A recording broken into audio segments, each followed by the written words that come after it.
Bonjour et bienvenue dans l'une de mes capsules AutoCAD. Je présente Stéphanie Racine, experte en bon départ. Bien commencer ou peaufiner l'utilisation de votre logiciel AutoCAD. Vous m'entendez souvent le dire, c'est ma passion.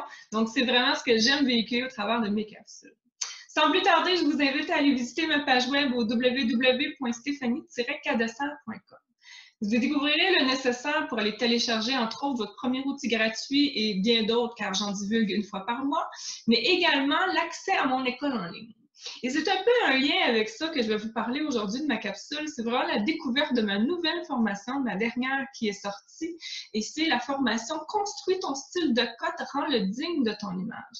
Donc, je vous fais un petit peu une capsule découverte aujourd'hui de la formation cotation. Qu'est-ce qu'elle couvre, cette formation-là? Elle couvre vraiment la démystification. Bon, est-ce que ça se dit? Je ne sais pas, mais vous avez sans doute compris, du fameux Dimension Style Manager. Donc, vous savez, les différents onglets qui nous permettent de vraiment donner une image, donc donner un paramétrage à notre cotation. Parce qu'on va se dire, une cotation, c'est la signature de votre plan. Donc, c'est la signature un peu de votre entreprise. C'est quand même assez important de savoir comment les créer et les paramétrer. Donc, on va regarder ça, évidemment. Je démystifie chacun des onglets avec vous, qui est accompagné, évidemment, de 16 pages de notes. Donc, vous allez avoir des images et des écrits qui vont pouvoir rester, que vous allez pouvoir télécharger. Mais aussi, on va regarder la différente méthode de cotation, donc autant de base, autant particulière, un peu comme les ordinates, mais également le Dimension multifonction qui nous permet de créer vraiment tous les styles de cote à même une seule et même commande. Je vais également regarder dans cette formation-là l'association entre la cote et sa géométrie, mais également comment faire les modifications afin de rendre ces cotes métriques. Donc, sans plus tarder, je vous laisse découvrir la formation et si vous avez des questions, n'hésitez pas, écrivez-moi au stephanie.racine.fr@gmail.com. Sur ce, bonne découverte!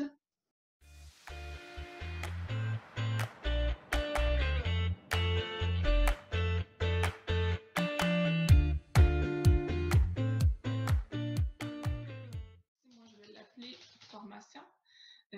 On peut même changer ici avec lequel vous voulez partir. Donc, soit le copie, moi dans mon cas, c'est les deux les mêmes, mais on peut partir également du standard.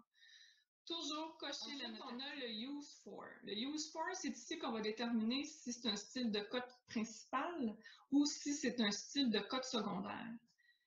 Ici, pour vous montrer la différence de comment il le démontre, c'est qu'ici, on a le principal et vous avez attaché les différents secondaires qui ont été créés dans le cadre. Il va vraiment faire les modifications pour l'ensemble de tous les codes. Donc, si vous enlevez Dimension Line 1, bien, il va l'enlever sur toutes les codes que vous allez créer. Ensuite, si je continue, on a l'Extend Beyond Dim Line. Donc là, on parle de la petite ligne qui est juste au-dessus de la ligne de cote. La ligne de cote, la 1, donc c'est la ligne qui dépasse. Donc, on parle ici du numéro 3. Encore une fois, je laisse la façon de pouvoir éliminer une ligne ou une autre. Sélectionner la cote. Moi, je travaille beaucoup avec le Quick Dimension, donc j'ai déjà mis ce que j'utilise le plus au niveau des modifications. Donc, vous l'avez ici, Extension Line 1 et 2. Et si on veut, l'Extension Line, c'est évidemment celle-là ici. Si on veut fonctionner au niveau de le Properties, la boîte de dialogue Properties de base, c'est dans les sections Line and Arrow, vous allez l'avoir ici, donc le Dim Line On. Vous allez juste le sélectionner.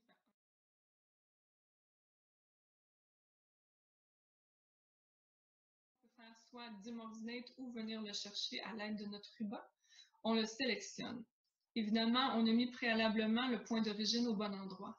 Nous n'avons qu'à coter le point et tirer notre ligne pour faire l'arrêt de la cote. Comme vous pouvez voir, il va identifier 0 pouces.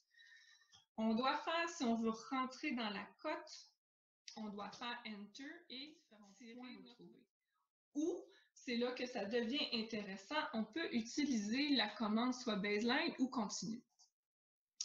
Baseline ou continue, comme vous pouvez voir, dès que je l'ai sélectionné, lui, il part automatiquement de la dernière cote sélectionnée, mais toujours relié au point d'origine parce que j'ai débuté. Ce qu'il va faire, c'est que lui, il va s'adapter selon ce que vous allez sélectionner. Donc, si je sélectionne ici un rayon, il va automatiquement m'offrir de faire une cote de rayon. Si toujours en restant dans la commande, si je sélectionne ici un diamètre, il va me l'offrir. Il va dire, écoute, fais un diamètre avec ça. Donc, c'est vraiment plus interactif et on n'a pas à sortir constamment de la commande. C'est vraiment, somme toute, assez intéressant. Mais j'attire aussi votre attention sur la barre de commande ici, où est-ce qu'on a des possibilités encore plus hautes. Il y a beaucoup de points d'exclamation dans mon écran et ça détermine que les cotes ne sont pas associatives.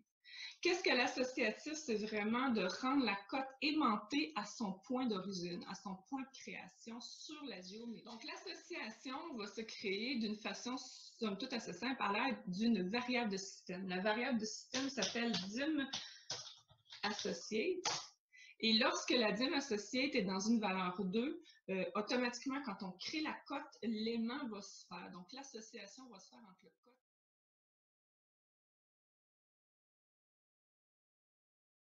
Comment prendre une cotation métrique? En fait, c'est quand même assez simple. Par contre, ce que je vous suggère, c'est si vous travaillez avec les deux types d'unités dans le cadre de votre travail, je vous suggère vraiment de bâtir deux types de gabarits différents. Un gabarit qui soit impérial et un gabarit qui soit métrique. Un coup, vous aurez créé la cote en soi. Ensuite, comme je vous mentionne en dessous des images, c'est vraiment l'onglet Text Primary Units et Alternate Units dans le cas où vous voulez avoir les deux unités. Que vous voulez les avoir ou pas, je le répète, j'ai mentionné précédemment, faites pareil les modifications parce que ça se peut qu'il y ait une cote que vous voulez qu'elle ait le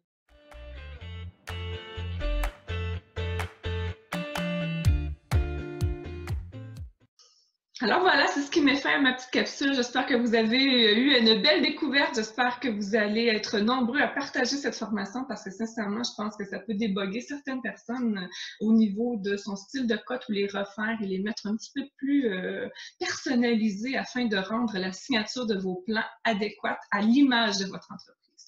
Donc sur ce, on se dit à une prochaine capsule.